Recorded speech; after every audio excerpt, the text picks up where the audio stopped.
Hello and welcome to the session For Your Own Good with me, Marianne Seighart, and a great panel who I will introduce in a minute. Now, we're all familiar with the Hippocratic Oath's famous line, "Do no harm." Fewer know perhaps the more important line, "Above all, I must not play at God." But with lifespans increasing, often long past the point of comfort, it's not unusual for treatments to cause more suffering, mental as well as physical, than the disease itself. So some argue that doctors have forgotten the promises they made at medical school.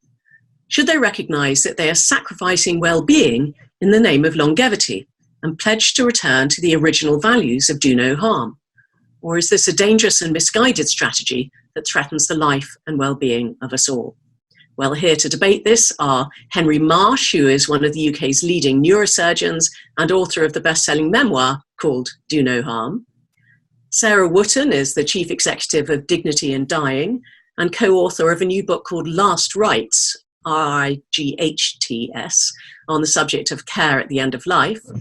And Natasha Vita-More is an author, strategic designer and scientist working in the fields of human enhancement technology and life extension. So as usual, I'm going to ask each of them to do a 3-minute pitch to us all on the subject, are doctors sacrificing well-being for the sake of longevity? And first of all, Sarah Wootton. Imagine having to say goodbye to your dying daughter 7 times. Fiona Strong was 31, and she had a rare cancer that had started in her sinuses and invaded her brain and her nose.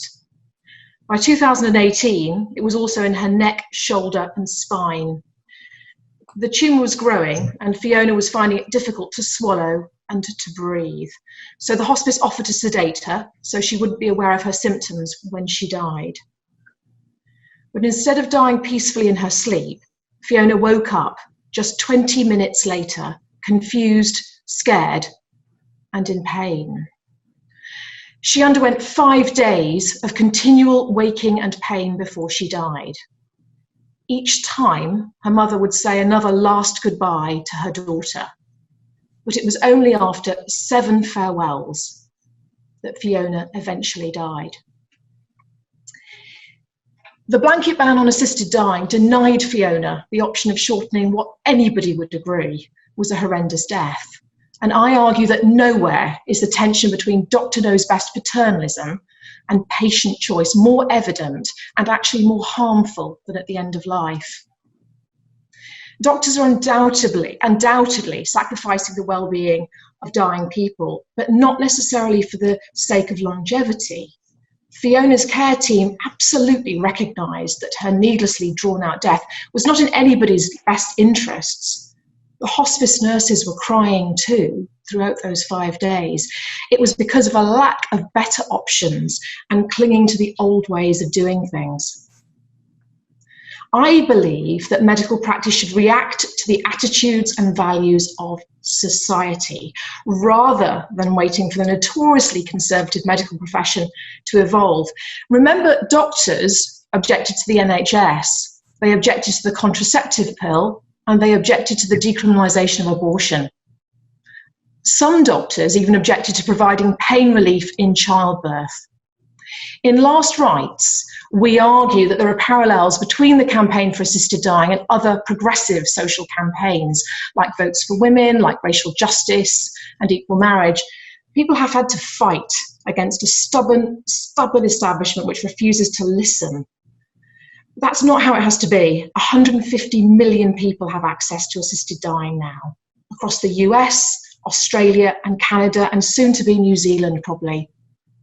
Over 80% of people in the UK want the law to change here. It is proven to work. The recent Cumberledge report on medical devices and their safety is a sad reminder of how women have been harmed by a medical culture that's been all too willing to ignore, belittle, and gaslight them. Any similar review of choice at the end of life in the future will find that this country has persisted with a blanket ban on assisted dying for far too long, and that a broken status quo was propped up by an establishment which doctors, yes, are part of, that willingly allowed a vocal minority to ignore evidence and override the expressed will of dying people. We shouldn't have to wait for such a review to tell us what we know now. not when the status quo inflicts so much harm on people like Fiona and their families. Sarah, thank you very much. Henry Marsh, you're part of the medical establishment. What's your pitch? My book was called Do No Harm because, of course, it's an ironical title, because the practice of medicine, of modern medicine, inevitably involves harm, either the risk of harm and treatment failing, or harm which is needed to get a good result. And the decision-making is very difficult.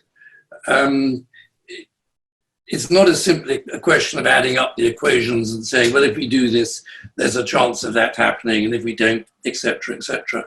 Instead, you have to balance the risks of treatment against the possible benefits. And often we don't know, and this is about probabilities.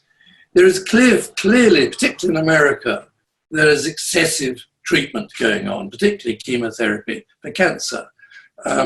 We know that in America, a very, very significant part of people's lifetime medical expenses are spent in the last few months of their life. In other words, it's wasted.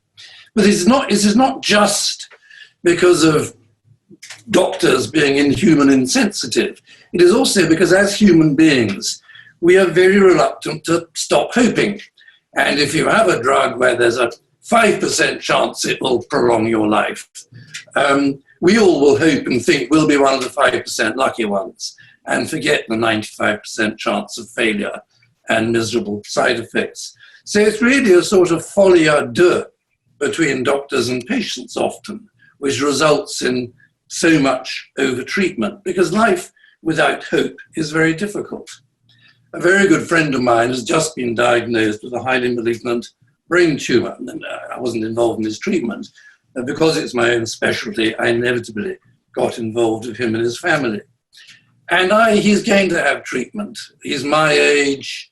In fact, the statistics are that the value of radiotherapy in a man his age with a highly malignant, inoperable brain tumor, it really achieves nothing, probably. And yet it's very difficult to say no. I mean, the doctors treating him have recommended it. He has gone wrong with that. And I face the problem, should I tell him, well, in my opinion, it's not worth it? What would I say if it was me? And of course, that again brings me back to the fact, there's a great quote from La Rochefoucauld, that neither the death nor son can be looked at steadily. We do find it very, very difficult to think about our own death. I had to tell my friend, you've only got a few months left to live. The next few weeks are the best few weeks left in your life. Of that, there's no doubt. And yet it's so difficult.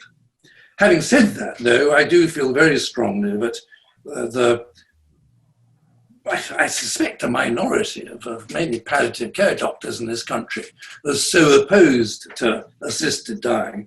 I regard it as highly patronizing. Assisted dying is not about licensing doctors to kill people, it's about patient autonomy and about allowing us as patients to decide how we want to end our lives. Having said that, it is very difficult. And we know from the experience in Oregon that people with a terminal diagnosis of 6 months express an interest in assisted dying when they go into palliative care, but often don't take up that option towards the end. And I know several families, medical families, colleagues of mine whose parents were doctors, who said to their children, I don't want to die like this, help me bring it to an end. But when the end did come, in fact, they wouldn't talk about it. And they developed a sort of split consciousness. Many of us do develop when we're dying. Part of us thinks we're going to go on living forever. Part of us knows we're dying. So it's very difficult.